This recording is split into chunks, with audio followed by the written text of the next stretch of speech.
আজকের ভিডিওটা হইল একটা অমানুষের, যার মানুষ রূপে তার কাছে ভগবান হইন আর মন্দির মসজিদ এগুলা জিনিস যখন ইজ্জত দিতে জানে না, সম্মান করতে পারে না, তারা তো নিশ্চয়ই অমানুষ হইতা।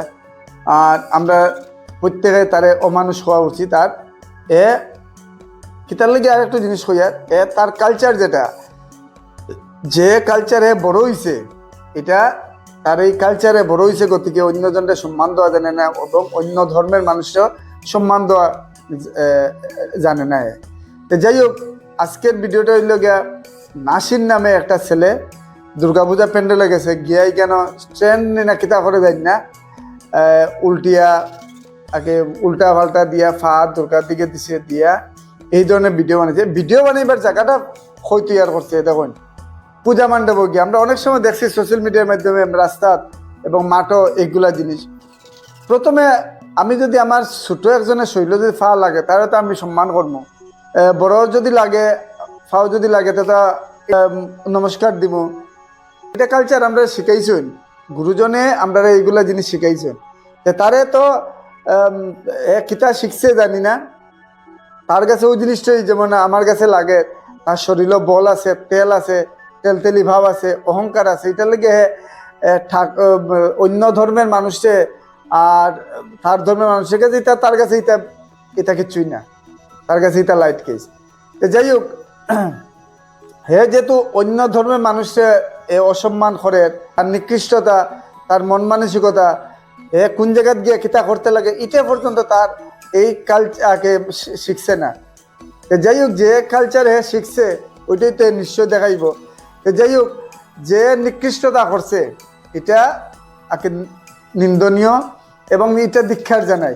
এবং আজকের ভিডিওটা লাগে এই কারণে আমি আগে ভিডিওটা বানাইতে পারলাম পূজার সময় বানাইছি না, বানাইলে হয়তো মানুষের মনে একটা আঘাত লাগলো না, হয়তো সোশ্যাল মিডিয়ার মাধ্যমে এটা চিত্র অনেকে বানাইছে না জানা, কেউ সহ্য করতে পারছে না, ডাইরেক্টলি কই দিছে। আর আমি বলে হচ্ছে স্থিরে বলেই নাইলে পূজা শেষ হোক ভিডিওটা বানাইমো। যাই হোক, আমি আর বেশি কিছু কইয়ার না।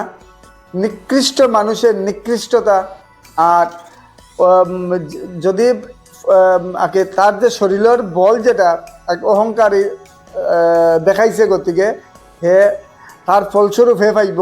তবে আমি একটা জিনিসই কইম যে নাসিরের বাড়ি কোন জায়গা কিতা কোন প্যান্ডেলও বানাইছে জানি না, সোশ্যাল মিডিয়া দেখিয়ার গতিকে এটা বাইরে লইছে, আমরা দেখছি ভিডিওটা এই হিসাবে বানাই। আর আমি তার গ্রামের মানুষ এবং পরিবারের মানুষের কাছে বিনীতভাবে অনুরোধ করবো, এই ছেলেটারে কমসে কম আপনারা একটু নীতিগত আদর্শ এবং একটু শিক্ষা কিছু দেন আর কি, যেটা সমাজের মানুষের কাছে অন্য কেউ দুঃখ পাইত না, অন্য কেউ সমস্যা দিত না এবং গ্রামের মানুষের বেজ্জত করতো না এবং পরিবারের মানুষের বেজ্জত করতো না। ওটাই আপনার কাছে বিনীতভাবে অনুরোধ করবো। কিতা পড়াশোনা করতে যাই না বা কিতা কইতাম তারা নিয়ে সমালোচনা করাটা ঠিক না। অতএব আমি অনুরোধ করবো তারা একটু শিক্ষণীয় কিছু দেন, দিলে বড় ছোট মানুষটা যেটা সম্মান করা জানে ওই জিনিসটাই। তারা না হওয়া হেতো মানুষ যদি হইতো তেমন একটা কিছু হওয়া যায়, ভুল করে লিছে, হেতো জানিয়া শুনিয়া এ মন্দির মসজিদ গির্জা কিতা এটা তার কাছে ধারণা নাই। আর আরেকটা জিনিস আমি জানিয়েন না, যেহেতু ভিডিও বানানির 4-5 দিন হয়ে গেছে, হয়তো বা হে চাপো ভরিয়া বা সে কইব সোশ্যাল মিডিয়ার মধ্যে আইয়া মাফ, কারণ তারা মাফ চাওয়াও যেটা আর খাস করাও তারা কাছে মাফ চাইতেও সময় লাগে না, 1 সেকেন্ড লাগে না, আর কিছু করতেও তারা কাছে, কারণ তারা কাছে বিবেক বিবেচনা আচার আচরণ নাই গতিকেই তারা এই ওই রকম চলে আর কি। যাই হোক, আমার কাছে খারাপ লাগছে এবং অত্যন্ত একটা বাজে ঘটনা। যে কোনো ধর্মের যে কোনো জায়গাত গিয়া জেসাতা করাটা উচিত নেই, এটা আমার কাছে খারাপ লাগছে। পূজার সময় ভিডিওটা বানাইছি না, আজকে দেখলাম না বানাইয়া পারি না, আরো 2-4 জন হইছেন, আমি বললাম না ঠিক আছে, কমসে কম তার একটা মেসেজ দেই যে সমাজে কিভাবে চলতে লাগে আর সম্মান কিভাবে দিতে লাগে। তুমি যদি ভাই অন্যরে আমারে সম্মান দো, আমি তোমার নিশ্চয়ই সম্মান দেব। এটা হইল গিয়া দেনা এবং পাওনা। এটা তো আসলে তোমার কিছু হইয়াও লাভ নাই, কারণ তো তুমি এইসব জিনিস বুঝতে না সামাজিকতা কিতা। যাই হোক, আমার কথাবার্তার মধ্যে ভুল ত্রুটি হতে ক্ষমা দৃষ্টিতে নেওয়া, সবাই সুস্থ তখন ভালো তখন এটাই কামনা।